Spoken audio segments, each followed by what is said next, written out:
गुडघे सुजणे, कंबर पाठ मान दुखणे, मणक्याची चकती सरकणे, झीज होणे, हातापायांना मुंग्या येणे, संधिवात, आमवात, फ्रोझन शोल्डर किंवा पॅरालिसिस या सगळ्या वेदनांवर आता आयुर्वेदिक उपाय. विजयी भव आयुर्वेद. गुडघे व मणक्यांच्या विकारावर विशेष आयुर्वेदिक उपचार केंद्र.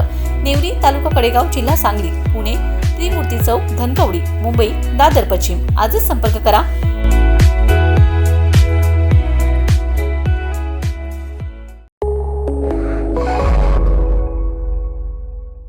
नमस्कार, मी अरुण आणि आपण पाहत आहात 7 स्टार न्यूज.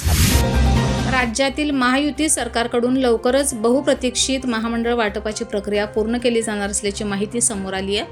महायुती सरकार सत्तेत आल्यापासून महायुतीमधील अनेक नेते आणि पदाधिकारी हे महामंडळाच्या वाटपाकडे डोळे लावून बसलेत. अखेर महामंडळाचे वाटप करण्यासाठी मुख्यमंत्री देवेंद्र फडणवीस यांनी स्वतः पुढाकार घेतला. देवेंद्र फडणवीस यांनी भाजप आणि मित्रपक्षांच्या नेत्यांना महामंडळाचे जागा वाटप लवकर पूर्ण करण्याच्या सूचना दिल्यात.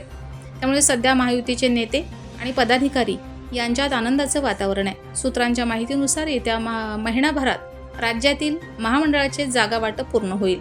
महामंडळ वाटपाचा महायुतीचा फॉर्म्युला ठरलाय. त्यानुसार भाजपा 48%, शिवसेना 29% आणि राष्ट्रवादी काँग्रेसला 20% महामंडळ असे सूत्र निश्चित करण्यात आले. मात्र कोणत्या पक्षाला कोणते महामंडळ मिळणार हे अद्याप गुलदस्त्यात आहे. येत्या महिनाभरात यावर शिक्कामोर्तब होईल. महायुतीच्या पुढील बैठकीत महामंडळातील सदस्य वाटप होतील असे सांगितले जाते. मुख्यमंत्री व दोन्ही उपमुख्यमंत्र्यांच्या बैठकीत महामंडळ वाटपाच्या यादीवर अंतिम शिक्कामोर्तब होईल. यानंतर तिन्ही पक्षांचे नेते कोणत्या महामंडळावर कोणाची वर्णी लावायची हा निर्णय घेतील. त्यासाठी महायुतीचे अनेक नेते आणि पदाधिकारी देव पाण्यात बुडवून बसलेत. त्यामुळे आगामी काळात राज्यातील महत्त्वाच्या महायुतींची सूत्रे कोणत्या नेत्याकडे जाणार हे पाहणे महत्त्वाचं ठरेल. सध्या राज्यात विधान परिषद निवडणुकीसंदर्भात राजकीय हालचाली सुरू आहेत.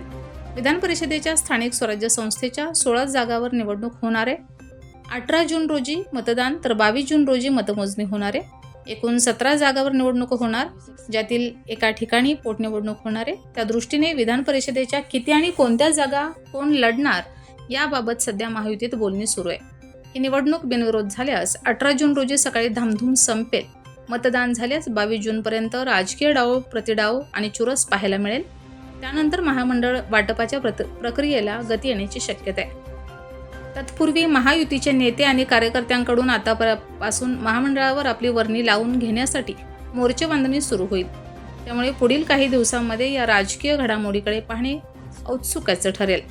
Bureau report, 7 star news.